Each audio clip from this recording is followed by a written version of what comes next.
I was thinking about today's topic earlier, and I thought of a metaphor. I haven't tried this metaphor before. This is the first time I have tried this metaphor on people in class.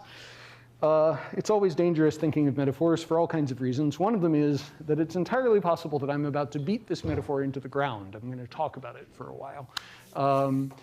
So I apologize in advance if that happens.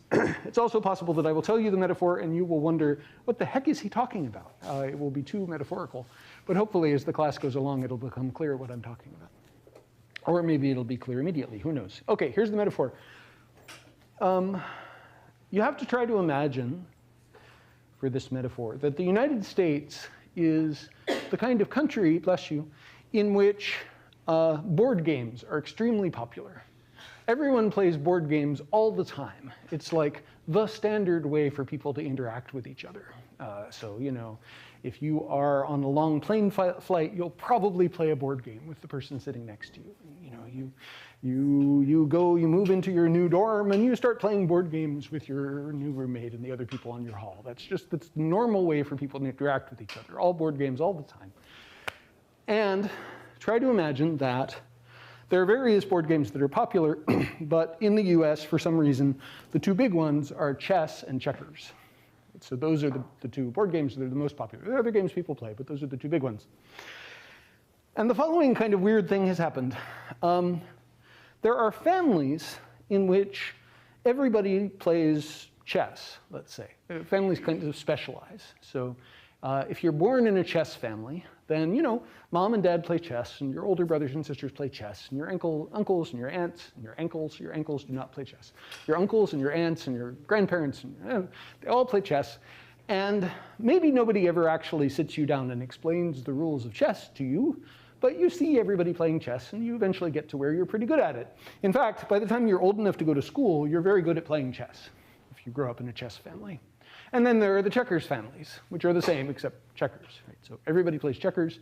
If you grew up in a checkers family, mom and dad play checkers, older brothers and sisters play checkers. You watch them play checkers, you become a checkers expert by the time you're old enough to go to school. Okay?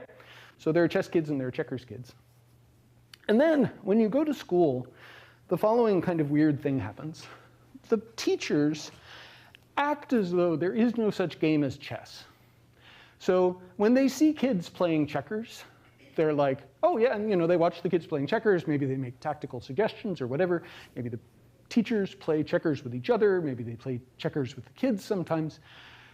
But when they see kids playing chess, they say things like, you know, what are you doing? That's not the right way to play checkers.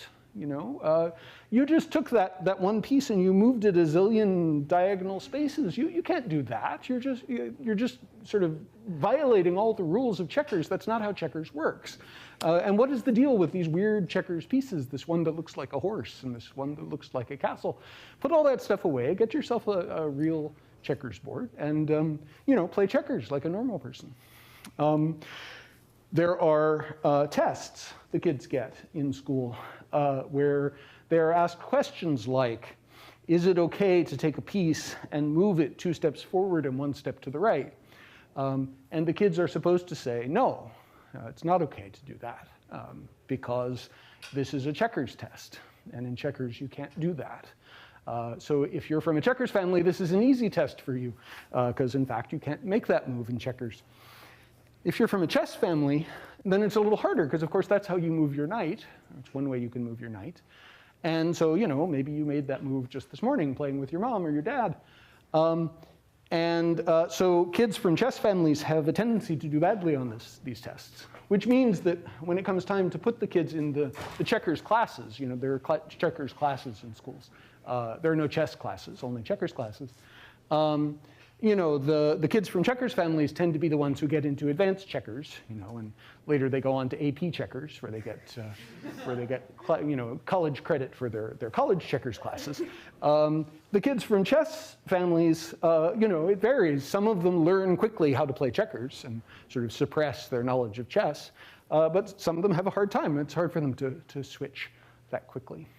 Every so often, you will get a teacher who's maybe a little more enlightened and admits that there is such a game as chess, and who will say to the kids, you know, it's okay, the kids who are from chess families, they'll say to them, it's okay for you to play chess in the privacy of your own home with your family, but it's important for you not to play it in public because people will get the wrong idea. It's really important for you to be good at checkers. Checkers is the really important game. That's what the teachers will say. And the teachers have a point, because this is a version of America in which checkers is what people expect you to be good at. If you go for a job interview or in political campaigns, presidential campaigns always involve a huge checkers tournament, you know, between the candidates. Political correspondents watching the game and commenting on the moves. And if somebody tries to make a chess move in a checkers game, well then, you know, no one will vote for them. That's the metaphor, okay? There, now. If it's not yet clear what I'm talking about, hopefully it will be in a second. Are there any questions about the metaphor other than what? Okay. The fact that you insinuated that checkers is even terrible chess Yeah, so you have to imagine that checkers is the superior game in this version of the story. I could have told the story the other way around, but I told it this way. Yeah. Yeah? Other questions? Okay. So, seemingly unrelated topic. Remember negative polarity items?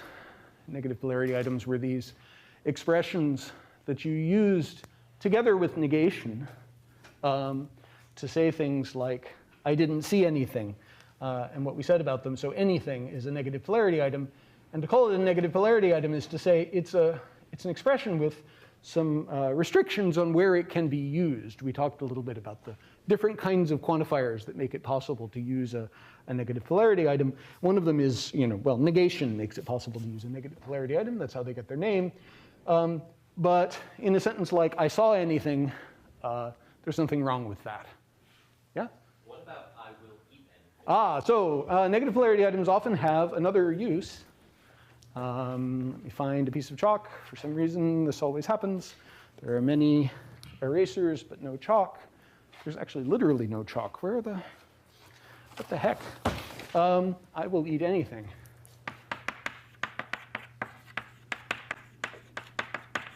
This is sometimes called free choice any. And it's very interesting. Notice that it's also restricted. So I saw anything is actually no good, right? You can't use either free choice any or negative polarity any. But you're right, there's another possible use of these kinds of things. Having admitted that you're right, let me just suppress that point. Yeah, you're absolutely right. There are complications. Yeah? Yeah? Okay. So plenty of languages have negative polarity items. And maybe unsurprisingly, if you are using, if you're going to answer a question like, what did you see, in the language that I'm now speaking, anything is not a possible answer. We can be unsurprised by that in a couple of ways. One would be to say, well, yeah, this gets us back to the kinds of things we were talking about when we were talking about ellipsis, right? So if we want to think of this as an utterance that just consists of a noun phrase, anything, then it's unsurprising that it's bad. It's bad, well, because anything doesn't have any negation anywhere to make it happy. Yeah, that's what NPIs need, negative polarity items. Getting back to your point, if the question was, what will you eat? Possible answer is anything. You can also do the free choice version of any. Yeah. If we want to think about this as ellipsis, that is, if we want to think of it as, I ask you, what did you see? And you are, in some sense, saying, I saw anything. Well, that's bad, because I saw anything is bad. There's no negation in the sentence. Yeah. And I guess what we're learning, maybe you remember when we were talking about ellipsis, we talked about the fact that when you do ellipsis, when you say things like, John likes his father, and Bill does too, there's some kind of requirement that the missing phrase, the missing verb phrase in this case, be the same as another verb phrase. And we talked about the fact that you sometimes have to do some work to figure out what counts as the same. So we decided that this was an ambiguous sentence. John likes his father and Bill does too can mean at least two things, possibly some others as well. It's unclear whose father we're talking about in this second clause. Right? So This could mean that John and Bill both like John's father, or that John likes John's father and Bill likes Bill's father. I guess it could also mean that they both like Seymour's father, right? Some other person, yeah, it could mean that. Yeah, so when we do ellipsis, we have something that's missing that is understood as being the same as something that's there. And I guess what we're learning here is that if I ask you, what did you see? If we want to think of that as involving ellipsis, we want to think of ourselves as being required to fill in I saw anything. We don't, for example, have the option of putting in didn't see. And that's got something to do with the fact that the question doesn't have negation in it. It's a positive question. Yeah. So a couple of ways of not being surprised by this fact. Is everybody sufficiently unsurprised? How do you answer a question like this? What did you see? Well, one way you can do it is by saying nothing. Yeah. So we have another kind of expression that you use that's negative all by itself. It's not an NPI. It doesn't need to combine with negation. Okay, so far? I'm just describing facts about the language that I'm speaking. Yeah. Not just the language that I'm speaking. There are plenty of languages like this out there. Here are some Greek data that are the same. So in Greek, there's an expression, typota, which is like anything. Anybody here speak Greek? Cool. Then I will mispronounce Greek at you. I'm afraid I don't speak Greek. Typota, that means anything. And it combines with the Greek word for not, which is then. And so you can say in Greek, literally, he or she didn't see anything with not, then, and then typota. But typota can't be in a positive sentence. You can't say he or she saw anything.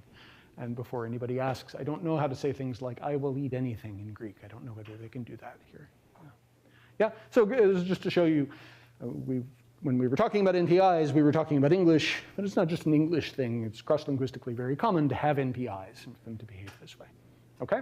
NPIs, negative polarity items. But there is another kind of language out there. Here's a Ukrainian sentence. In Ukrainian, if I ask you, who did you tell? A possible response is this word, which I won't try to pronounce because I don't speak Ukrainian. We might as well translate it as nobody, because it's a possible response that means I didn't tell anybody. Yeah. Anybody want to pronounce this word for us? Nikomu? Okay, cool. But Ukrainian is different from English in that the same word, nikomu, can combine with their negation. So it's not an NPI.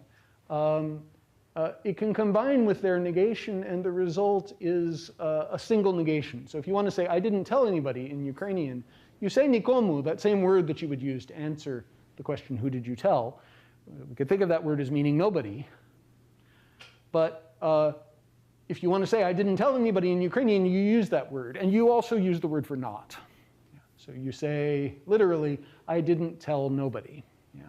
But they don't have, so the word, that doesn't mean, so that means I didn't tell anybody. That's what that means.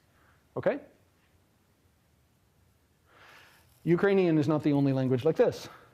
Italian is like that. So in Italian, if I ask you, what did you see? You can say in Italian, niente. So we can translate niente as nothing. Yeah. But if you want to say, I didn't see anything in Italian, you say, non ho visto niente. Literally, I have not seen nothing. I have not seen niente. So this is a different system, right? In English, we have these, in the language I'm speaking, in Greek as well, we have these expressions, these negative polarity expressions, which aren't possible answers to positive questions like, what did you see? If I ask you, what did you see? You cannot say anything. You have to say nothing. If we use that as a test for whether we're looking at an NPI or not, as a test for figuring out whether we're looking at anything or nothing, then Ukrainian and Italian and many other languages have a different system, one in which instead of having NPIs, you have these expressions which express negation all by themselves, nikomu or niente, which mean things like nobody or nothing. They can be answers to questions like, who did you tell or what did you see? But in statements that are longer than that don't have ellipsis, if you want to say things like, I didn't see anything, or I didn't tell anybody, you use these same expressions. There isn't a specialized class of NPIs, at least not for this kind of sentence. Is that clear? Make sense? Okay. This second kind of language is sometimes called a negative concord language. And let me give you some background for that. Concord is a phenomenon which I think we haven't talked about in this class. There are plenty of languages out there in which when you have a noun phrase that has multiple things in it, say there are adjectives or there are demonstratives, there will be morphology on the noun of a kind that we have talked about a little bit, morphology that indicates things like this is masculine or this is feminine. It tells you what noun class the noun is in, or it'll tell you whether the noun is singular or plural. Or sometimes there'll be morphology telling you the case of the noun, whether it's a subject or an object or something else. Yeah? So Italian is a language, for example, in which there's concord. The word for butterfly in Italian is farfalla, and the a at the end marks the butterfly as being singular and also feminine. It's in the feminine noun class. It's of the feminine gender. Yeah. And to say that it's of the feminine gender is to say that if you want to modify this butterfly with adjectives, a beautiful butterfly is a farfalla bella. So you use the feminine marker on the adjective as well as on the noun. And if you want to say this beautiful butterfly, well, you'll use that a again. So this beautiful butterfly, you can see there are 3 a's. Yeah, all of them saying over and over again, this butterfly is feminine and singular. You don't just realize that fact on the butterfly itself, you kind of realize it all over the noun phrase. And if any of you have studied, this is cross-linguistically a very popular phenomenon. It's all over the Indo-European languages. English doesn't have it because we're not big on morphology in general, but especially not on our nouns. But it's widespread. If you study Italian or Spanish or French or German, you'll have to learn about things like this. Yeah? And it's found outside Indo-European as well. So there's a Lairdale example here. This big rock. This is an accusative big rock. It's the kind of phrase you'd use to say, I picked up this big rock. Say it's an object. You're going to mark the rock with accusative, but also the word for this and the word for big. So this is called concord. And there's an Icelandic example there, which I took from a paper. 4 little snails, which are nominative. 4 and little and snails all have suffixes on them telling you that the snails are nominative and masculine and plural. Yeah. Italian has concord for number and gender, so feminine and singular. Lairdale has concord just for case. Icelandic has concord for all 3, case, number, and gender. Yeah. So concord's a phenomenon. It's a phenomenon with the following shape. Sometimes a fact, in this case, say the fact that a noun is feminine, or that it's singular, or that it's accusative, is marked not just on the noun, but on a bunch of things near the noun. So the noun, but also adjectives and demonstratives and other kinds of things. Okay? It's called concord. And to say that these languages are negative concord languages is to say, yeah, in a language like Italian, if you want to say I didn't see anything, you're going to mark negation not just in what's called sentential negation, the Italian word for not, which is non. Yes, you'll use that word, but you'll also mark it on the object. Right? So you'll say, in effect, I not saw nothing. That's how you do this in Italian, or Ukrainian, or Russian, or a zillion other languages. Yeah. Lots of languages that do this, negative concord languages. Okay? Now, we have talked about English as though English has negative polarity items. And that is true of the version of English that I am speaking. But there are other versions of English in which there is instead negative concord. So there are versions of English in which the right way to say I didn't see anything is I didn't see nothing. In which that's the way you say this. Has anybody encountered this version of English? Did anybody grow up speaking this version of English? Yes? Yeah, sort of. So I grew up in Alabama. I was surrounded by people who spoke this version of English. I grew up in Alabama in a university town. My parents are from further north, so I have always had the accent that I have. Was the beginning of a long life of being peculiar, surrounded by people who talk differently than me. One of the things that I did was that I spoke, negative polarity item English, not negative concord English. But we were given tests when I was a kid. I noticed recently my son, who's in 5th grade, he's also given, tests and homework assignments in which he is asked to fix problems with sentences. So sometimes the sentences, the capitalization is wrong, or there's a word that's misspelled, or the punctuation is wrong. But sometimes the sentences have negative concord in them. And his job is to say, no, that's not the right way to speak English. You should have NPIs. You shouldn't have negative concord. I remember taking tests like that too. Those of you who grew up in English-speaking places, do you remember being given tests like this? So these are tests in which people are checking which dialect of English do you speak. Right? Are you from a checkers family or a chess family? Right? And if you're from a checkers family, these tests are easy for you, because, well, checkers is what you play at home. It's easy. But if you're from a chess family, then you have to remember, oh yeah, I'm surrounded by people who don't believe in the existence of chess. Right? They only believe in checkers. So it's your job to try to pretend to be a speaker of this other dialect of English. To put it another way, if you're growing up in the States, and I think this is not just true of the States, this is pretty common in a lot of places, there are a variety of ways to speak the majority language, and there's a certain set of them that are approved, that schools approve of, and there are others that schools feel it's their job to try to steer you away from, even if it's in fact your native language. This is a tricky position for schools to be in. Does this ring true with your experiences in school? Do you remember doing this? There's this weird disconnect between different kinds of things that happen. Negative concord is the kind of thing that I was explicitly taught not to do. And when I was growing up in Alabama, I could see why they were teaching us not to do this because, well, I was surrounded by people who were doing it. And so, you could see why the teachers felt as though they had to stamp it out. Like I said, it wasn't my dialect of English, so it was, these tests were easier for me. There are other kinds of things that have not been targeted by education.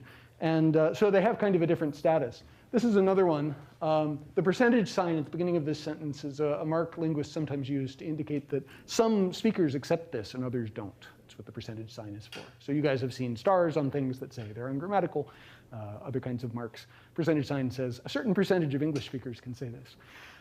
So I grew up with this. It's called positive anymore. This is a version of English in which you can say things like, I used to walk to work, but anymore I take the T. Is there anybody here who can do this? Yes, cool. My brother talks about that a lot, and I think it has to do with the fact that in Spanish, the word ya and ya no is anymore or already or now, and it can kind of mean anything. Oh, that's interesting. Yeah. Okay, cool. Is there anybody else who can do this? Is there anybody who is looking at this and wondering if I suffered some kind of injury on the way to class today and this can't possibly, yeah, okay. So I often, when I get to this slide in this lecture, I get these kinds of looks. They're like, what? So I don't come from a Spanish-speaking background. I come from a West Virginia background. So my mother is from West Virginia. And positive anymore is a feature of the area around West Virginia and Pennsylvania. There's this place where, if you go there, you will hear people saying things like this. It means something like these days anymore. So anymore I take the T means, as of now I take the T. For me at least, I was doing some Googling about it. It's most common in places like this where you're sort of contrasting the modern day with the past. So here's another place where my English is odd, right? And I'm very much in the minority. So there's me and there's Faith, sort of, and Faith's brother, yeah. And the rest of you have me outvoted. Yeah. But this particular feature of a certain regional version of English is somehow not on the radar of the people who write textbooks. So I don't remember any teacher ever telling me not to do this. I think people didn't notice that I was doing this. I got away with it. Yeah. But yes, this is a feature of some versions of English, or similarly, we've talked about other things in this class. So people vary about the extent there are phonological differences between different versions of English. People vary with respect to whether the name Mary and the adjective marry and the verb marry sound the same. To me, they do all sound the same. but there are people for whom the verb in particular is marry, different vowel. And I believe there are even people for whom all three of them have different pronunciations. This is a feature of the area around New York and New Jersey, whether you speak like this or not. Yeah, I grew up in Alabama where pen and pin sound pretty similar. They're both like pien. I grew up in Alabama where the default word for a soft drink is a Coke. So a fizzy drink with lots of sugar in it. I think now, let's see, I live in a soda place now, right? Aren't we, this is a soda part of the world. And there's a pop part of the world. Who here grew up saying soda for those kinds of drinks? Did anybody grow up saying pop? Oh, your mom did. And did she survived to adulthood and she's okay? Yes, okay, cool. Did anybody grow up saying Coke for these kinds of things? Oh, cool. Well, yeah, Peter did, because Peter's like me. He's from the South. Where are you from? Mississippi. Yeah, okay. So Southerners represent. So in my version of English, the version of English I grew up with, Coke was the default name for all of these things. It's kind of like Xerox for a copying machine or whatever. So people would ask questions like, would you like a Coke? And if the answer was yes, the next question was, okay, so would you like Sprite or Mountain Dew? You know, because that's what we've got. So Coke is just sort of the default word for these kinds of beverages. And this is another place where languages or dialects of English vary a lot from each other. English used to have a distinction between singular you, which was pronounced thou, and plural you, which was pronounced you. And the plural you was also used for formal. And then it kind of took over, so it got used both for singular and plural. And modern sort of standard English, the version of English that I'm sort of currently speaking, doesn't distinguish you singular and you plural. But it's handy being able to distinguish you singular and you plural. And so various dialects of English have come up with solutions for this. I come from the y'all part of the country. I used y'all until I came up here, and then I was mocked into coming up with other expressions. I seem to have fallen into you guys as the plural of you, which I wish I didn't have, because you guys I think of as being sort of markedly masculine. So I need to, like, I don't know, embark on a series of self-hypnosis sessions or something like that, and get myself back to using y'all. And then there is, again, an area, I think, around Pittsburgh where people say yuns as the plural of you. Did anybody here grow up with an interesting plural for you? Yeah. Yeah, so basically, when I lived in Minnesota, I grew up in like a very small town with a very, very high Dutch population where a lot of people said use. Use. Oh, yeah, I left use out of here. Yeah, you're absolutely right. So use is absolutely another option. Anybody else have another option? Y'all, I think y'all is still markedly Southern, right? If I were to say y'all, people would think of me as being from Alabama, which I am. Yeah. Raquel? I've heard my mom and my uncle who are both from Pittsburgh say yinzes, but like as a joke. Yinzes? I don't know if it's because they have heard people say yinzes, like. Wow. But it might have just been like a possessive thing, like yinzes family is here. Oh, okay, yes, that I could kind of get a handle on. I thought of the plural as being yins, but maybe there's also yinzes. This is a thing that happens, actually, that something that was already plural gets marked plural again. This is the story of children, which, plural of child used to be childer, and then became a very uncommon. In fact, childer was the only noun that had for its plural, and so people just added another plural at the end that you get in oxen. And so now it's like child's, children. That's our modern word for child. So the German plural for child is Kinder. It still has that that er suffix. Same deal. Big surprise. There are different dialects of English. There are different dialects of lots of different languages. I'm bringing this up for a variety of reasons. One is that there's a model that you get exposed to, at least in school, and at least I was, see whether all of you were, in which, okay, there are different dialects of English, but there's a correct version of English, and then there are failures to speak the correct version of English. Like that's the picture you're given in like English classes. So you're given assignments, like the one I was just talking about from my son, where it's like, fix the problems. in these sentences. And some of the problems are things like, oh, this person apparently speaks a different dialect of English. Can't have that, right? That's wrong, got to fix that. Is that the picture of English that you guys grew up with as well? And so just to be clear, I mean, if we were going to figure out what counts as English, you know, these descriptions are things that people talk about. Maybe, so from your reactions, I think maybe nobody had exposed most of you to positive anymore. So don't say you didn't learn anything in this class. Positive anymore, it exists, it's a thing. But you know, these kinds of things are things that people talk about there being, you know, variations in English, and people's reactions to these variations vary. So I think probably I never got an assignment in English class growing up in Alabama in which somebody said, fix the problem with this sentence, and the problem was, would you like a Coke? Yes, I'd like a Sprite. Nobody said, oh, this is wrong, you should change Coke to, you know, soda or pop. When I was growing up in Alabama, you know, when we wanted to mock people from the north, and it was a thing we did sometimes, we would, you know, we would use words like pop and soda.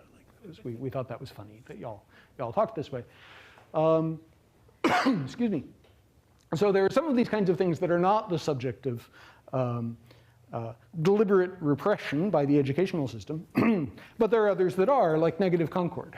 So there are dialects of English that have negative concord, dialects of English in which you say, I didn't see nothing, I haven't done nothing. And those dialects are the subject of, you know, deliberate repression by teachers. So teachers attempt to stop you from doing that. And if you've ever heard speakers of, I have some websites coming up on the next slide. I'll put these links up on the website. There are people who self-describe as speakers of English who I at least have a very difficult time understanding. So one of the websites I'll show you is to the Scots Dialect Atlas. There's this wonderful group of linguists who are going around various parts of Scotland, chronicling different aspects of regional speech in various places. And these people are not speaking a Celtic language. They're not speaking Gaelic. They would describe themselves as speaking English.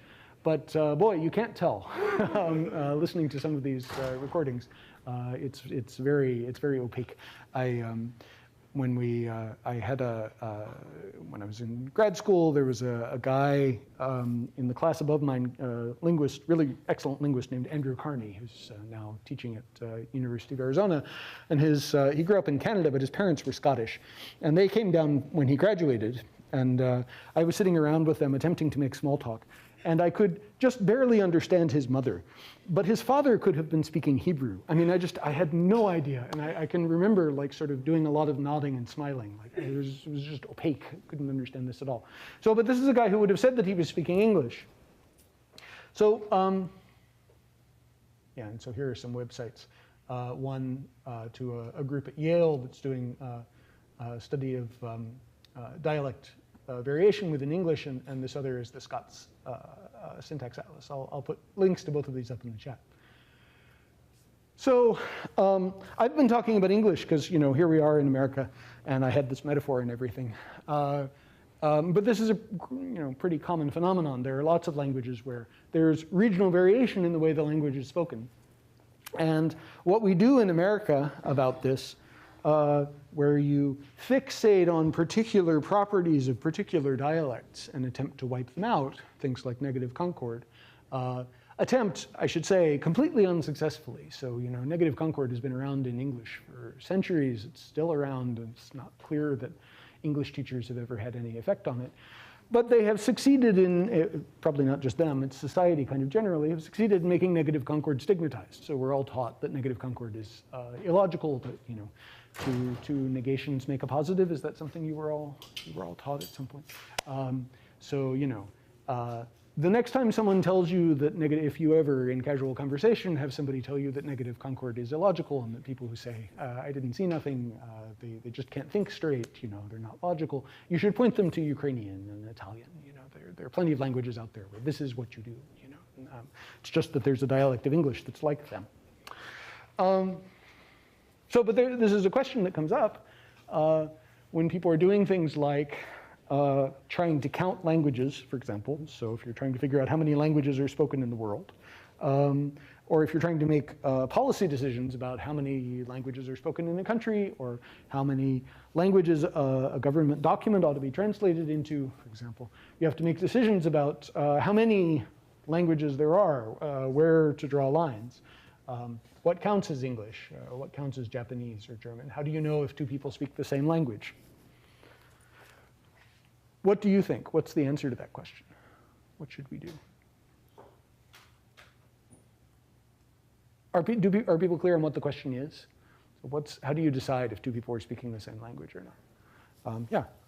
My first guess is if two speakers, if it's mutually intelligible, if one can understand the other when they talk and vice versa, then they speak the same language. That's a popular answer. Yeah?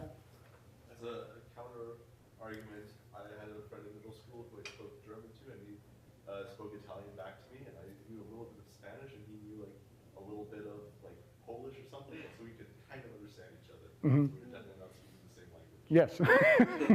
That is an awesome story. Yes? Yeah, if I run into someone who speaks Portuguese, I can get a sense of what they're saying. I don't speak Portuguese, but I do speak Spanish. Yeah.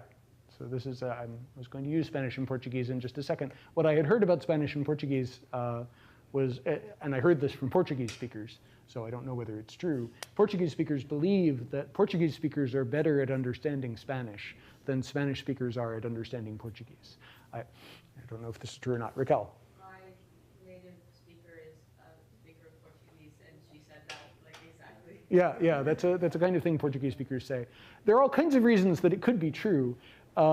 Portuguese has undergone various sound changes that have eliminated sounds that are present in Spanish. So I don't know very much about either of these languages, but for example, the Spanish word for hot is caliente. And the Portuguese word for that, I'll spell it in IPA, it's something like quente. So that's Brazilian Portuguese for hot. And what's happened is, first of all, the A has palatalized the T, so it's become a ch, and you've also lost the final E, right? So T has become ch, and the final E is gone, right? And the intervocalic L is gone. That's another thing that happened in the course of the evolution of Portuguese. So, and then some other fancy things happened to the vowels, so we ended up from caliente to quente. Actually, Portuguese isn't descended from Spanish. These are both from Latin, calientem. Something like that. It became both of these forms. Spanish was much more conservative, and Portuguese has done a lot of things, including getting rid of sounds that are still present in Spanish. It's probably easier to ignore sounds that are there, which is what Portuguese speakers have to do if they want to understand Spanish, than it is to figure out what sounds would have been there if they were not gone, which is what Spanish speakers have to do when they're trying to understand Portuguese. That's one theory, anyway, about what's going on. Another is just that there are more situations in which Portuguese speakers need to understand Spanish than there are situations in which Spanish speakers need to understand Portuguese. Yeah. So that's a kind of thing that I don't want to pick on Katarina's proposal, which is a popular proposal. It's about mutual intelligibility. But there are places where the intelligibility is kind of one way. Or where, in fact, people who don't understand, don't have a common language can speak to each other through the magic of interpretive dance. Yeah, that's the thing that happens. There are a bunch of examples here. There's a popular linguist's response to that question. How do you know when you're looking at two languages as opposed to, it's often phrased as, what two things count as two languages as opposed to two dialects of a single language? And there's a popular linguistic response to that which says, you should really try to stop asking that question. So here are two classic statements from linguists about that. One of them is by the great Yiddish scholar Max Weinreich, who said, he said it in Yiddish, Sprach is a Dialekt mit an Armee und a Flot. A language is a dialect with an army and a navy. So what he meant was, We don't draw distinctions like, is this a language or a dialect, on the basis of anything linguistic. It's not about how different they are linguistically. It's about political power, it's about whether they're spoken in different countries or not. So lots of kinds of cases, including the Portuguese-Spanish example that we talked about before. Danish, Norwegian, and Swedish. Anybody speak any of those languages? Okay, so I'm not making this up, I promise. I was once on, I was in Norway flying to a conference. I was flying from southern Norway up to northern Norway up to Tromsø. I was sitting next to a Norwegian linguist. And you know, we were flying Norwegian Air, and various people were making announcements over so the captain came on and made an announcement in Norwegian, a plane full of Norwegians, you know, all of them are understanding. The co-pilot came on and made an announcement in Norwegian, and then somebody else came on, I forget, the purser or something came on and made an announcement, and the Norwegian linguist who was sitting next to me said, he's speaking Danish. Because there's no reason not to, apparently. You know, if you're speaking Danish to a bunch of Norwegians on Norwegian Air, they'll figure it out. You know? So we call them Norwegian and Danish because they're spoken in Norway and Denmark. You know? And they are different from each other. Actually, Danish is more different from Norwegian and Swedish than Norwegian and Swedish are from each other. Norwegian and Swedish are quite similar in lots of ways. Danish is a little bit different, but as I say, close enough that Norwegian Air, you can announce things in Danish. Probably helps that, you know, if you're announcing something on a plane, probably the passengers know what you're saying, usually, you know, unless there's something unusual happening. There are examples of the other kind too. I've got Mandarin and Cantonese up here. I encounter this a lot. I work on Tagalog sometimes, which is a language spoken in the Philippines. The Philippines is a country with many, many languages, lots and lots of related languages. But they are very different from each other in lots of ways. So I speak Tagalog, which is the language spoken around Manila. If I'm listening to somebody speaking Cebuano or Ilocano or Hiligaynon or any of a zillion other languages that are spoken in the Philippines, I cannot understand them. I mean, they're at least as different as Spanish and Italian. You know, can tell they're related, but quite different from each other. But Filipinos are used to calling them dialects. And I've had arguments with Filipinos in which I will ask one who's from some area of the Philippines far away from Manila. I'll say, what language do you speak? And he'll say, oh, I speak a dialect of Filipino. And I'll be like, which dialect? And he'll say, Cebuano, which is, okay, related to Tagalog, but not mutually intelligible with it. Right? Something similar going on with Mandarin and Cantonese. We tend to call those dialects of Chinese because they're both spoken in China. And they do use, it's a beauty of the Chinese writing system that if you write them down, they look very similar. But if you are speaking Cantonese to someone who only understands Mandarin, then you will have a hard time getting anything across, is my understanding. They're different enough that, you know, they have different tone systems, they have different phonologies. The Mandarin word for I, the first person singular pronoun is wo, and in Mandarin it's something like nga. You know, they're just different. They're different languages. Oh, sorry, yeah. Wait, which one is? In Mandarin, I think it's wo. Yes. Yeah, and in Cantonese, I believe it's nga. Just different pronouns. Well, the vowels actually. Oh, it's. Huh? Do you? Yeah. What is it? Mo. Mo. Like the vowels pretty similar. Oh, okay. But like that first consonant. The consonant is different. Okay, cool. Thanks. Yeah. I think it's interesting that you brought up Spanish and Italian. Yeah. Because one time I gave like a story in Italian to my mom, and she understood it like 100%, like without even trying. I was like, how do you know that? It's just like Spanish. Oh, yeah, cool. Yeah. So your mom is clearly linguistically gifted. I think if someone you gave it to her written down? No, I just read it out loud. Oh, you read it out loud. Wow. So wait, do you speak Italian? No, but I was able to like. You're pronouncing it out loud. Cool. No, that's awesome. Neat. I have had sort of the opposite experience. I don't speak Spanish at all. I speak a little bit of Italian, and so I have attempted to speak in Italian to Spanish speakers, to which the response is always, I don't speak English. It's like, okay, sorry. My Italian is not all that good. Maybe that was the problem. Yeah. So aside from Mandarin and Cantonese, Yeah. I think most dialects in China they don't understand each other, but they still use the same writing system. Yes. As opposed to Mandarin and Cantonese,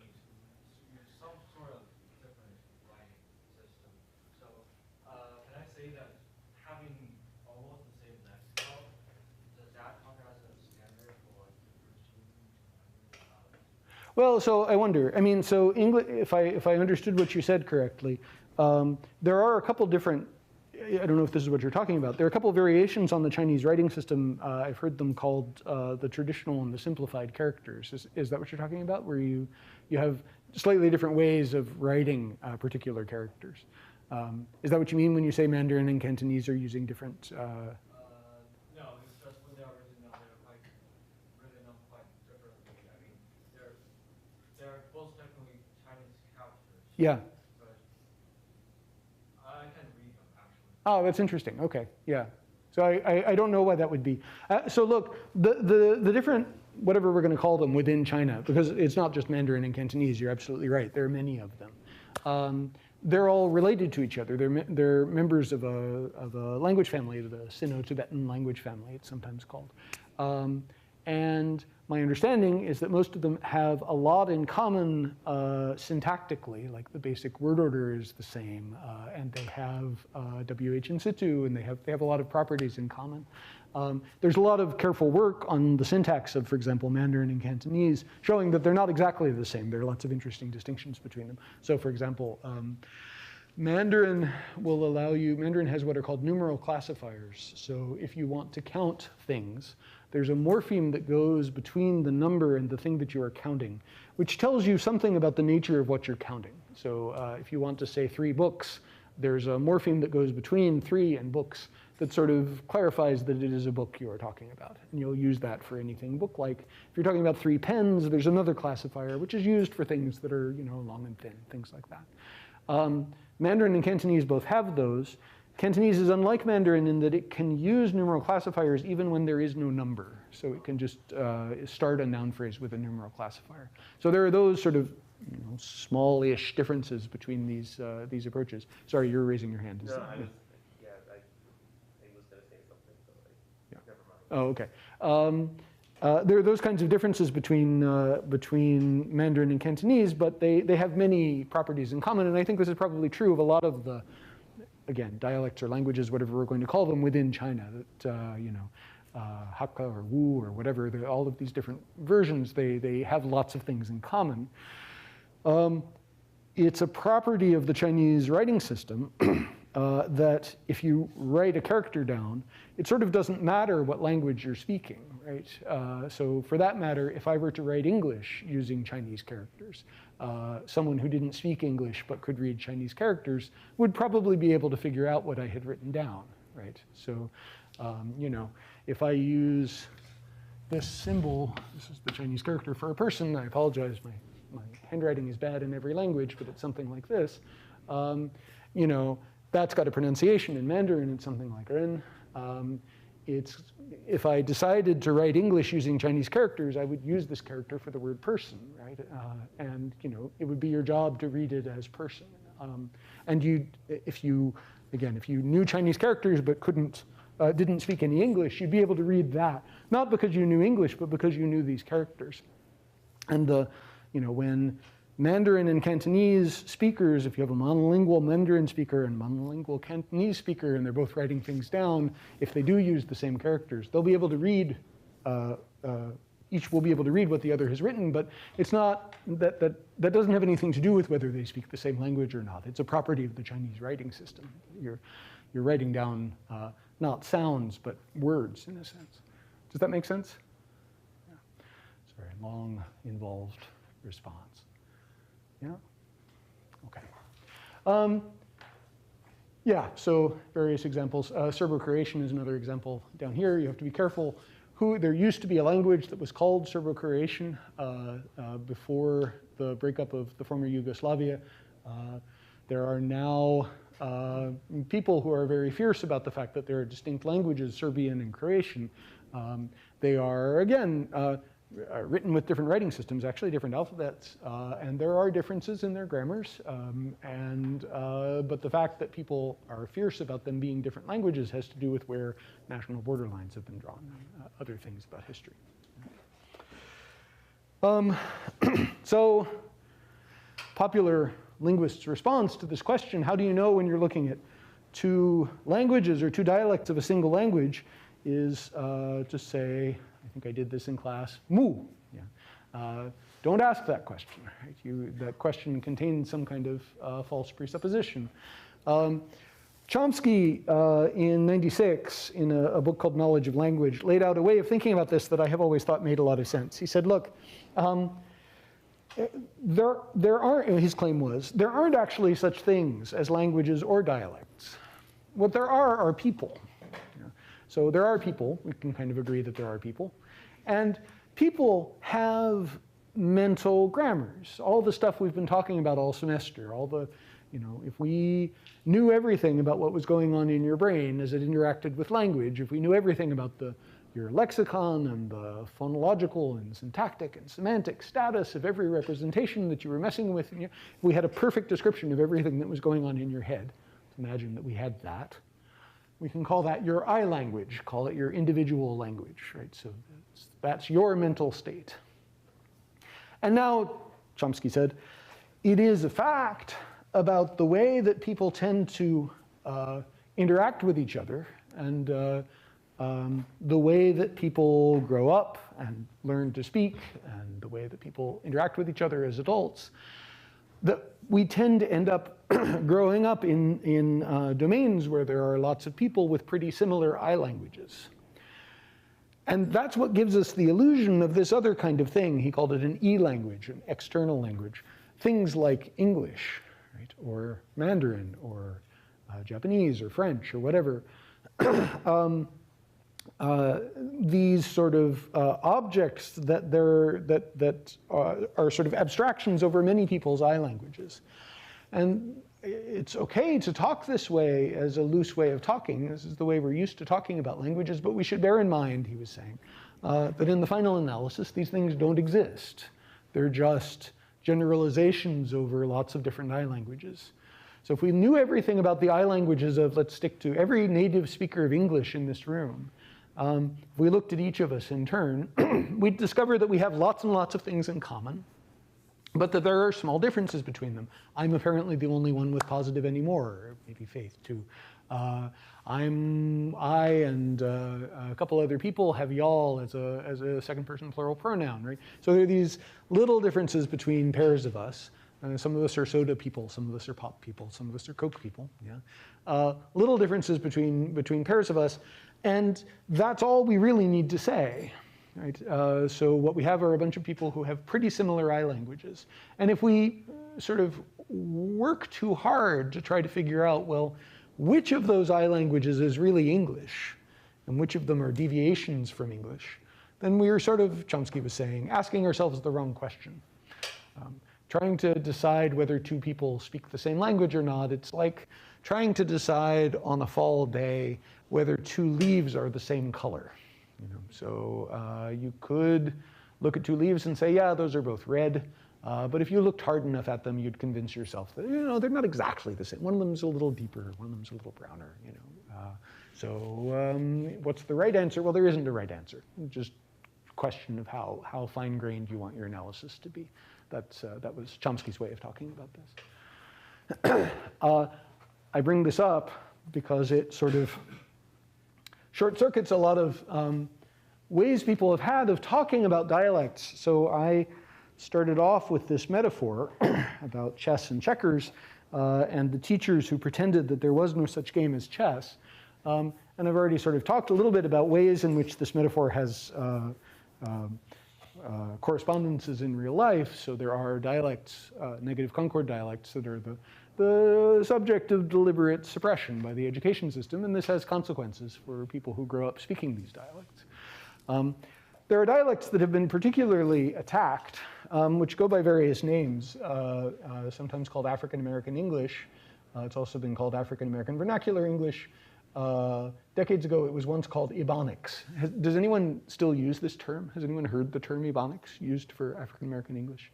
This was an attempt to make African American English sound different from African American English, make it sound like something you might want to study. When people first, so people have been talking about this version of English for a long time, and a lot of the discussion has been like the teachers that I was asking you to think about in the metaphor, the ones who said, what are you doing? That's not how you play checkers. Right? You're just moving the pieces around randomly. Stop it and learn to play a game with some rules. So the people who talk about African American English often make a point of saying that it's a version of English, this is William Raspberry, who's African American, I believe, saying it's a version of English that has no rules. There's a lot of really interesting recent and not so recent research on African American English, some of it by African American linguists. There's a really excellent series of works by a linguist, Lisa Green, who I recommend that you look up if you get interested in these topics. It has a number of properties, which, because we're running out of time, we probably won't get a chance to talk about all of them, but I'll run through a couple of them. First of all, to talk about it as a monolithic entity is an oversimplification. There are a lot of varieties of African American English, just as there are of non-African American English. But it's characterized by negative concord, which is one of the reasons that negative concord is picked out for abuse. It has a richer tense and aspect system than the version of English that I'm speaking. The version of English that I'm speaking would use the same kind of verb to express these things. So I would say for both of these, they are usually tired when they come home, and they are tired right now. African American English distinguishes these, so you use be for the habitual one, the first one, and nothing, so they tired right now for the second one. Again, is anybody familiar with this dialect of English? Is this something any of you have grown up around? You heard this? You've heard people saying things like they tired right now? Yeah, so I certainly have growing up. And at the time, I believed and was taught to believe that this was because these speakers were, they were lazy, they were leaving out words that they should have said. What they were actually doing was expressing an aspectual distinction that my version of English doesn't express. This is a distinction that's also expressed in Spanish. It's a distinction between what's sometimes called stage level and individual level properties. So individual level properties are properties that hold of someone over a long period of time. You use ser in Spanish to express individual level properties, like I'm North American. Estar is used for temporary properties, like being tired. That's a distinction that my version of English doesn't make, but African American English does.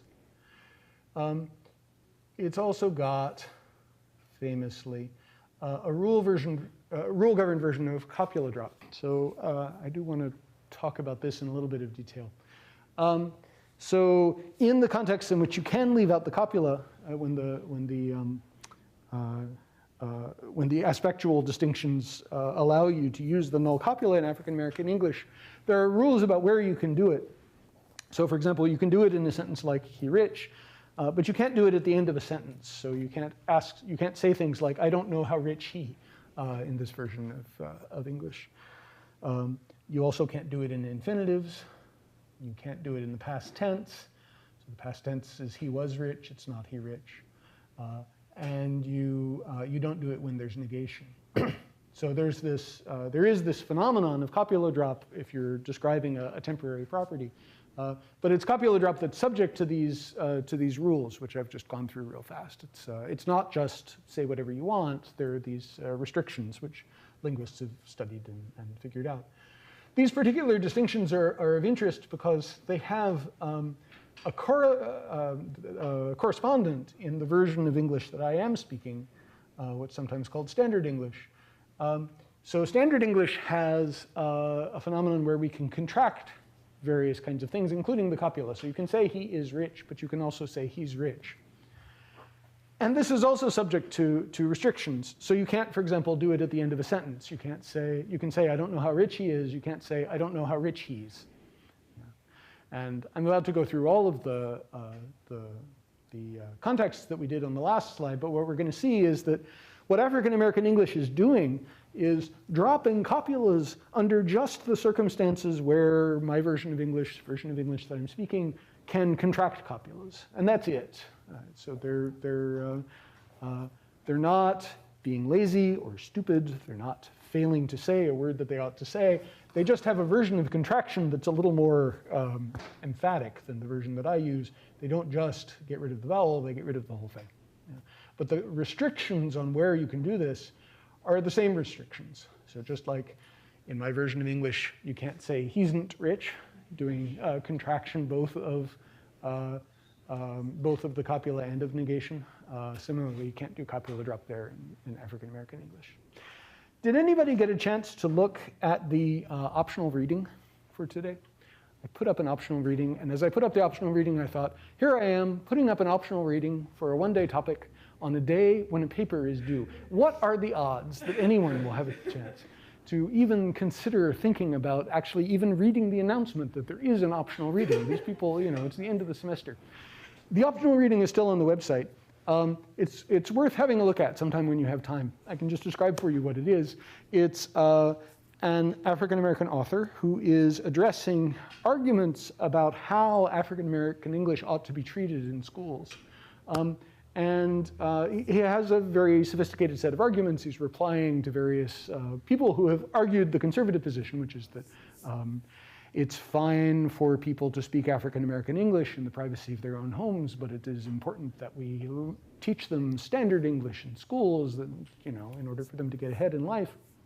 He's taking issue with these arguments. The cool thing about the essay is not just that he takes issue with these arguments, but that it's written in African-American English. So the essay is written in the version of English that he is describing.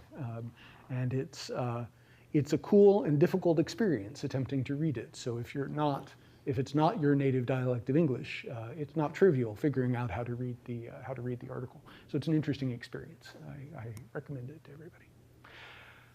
Questions about any of this? Other things people want to talk about? Yeah.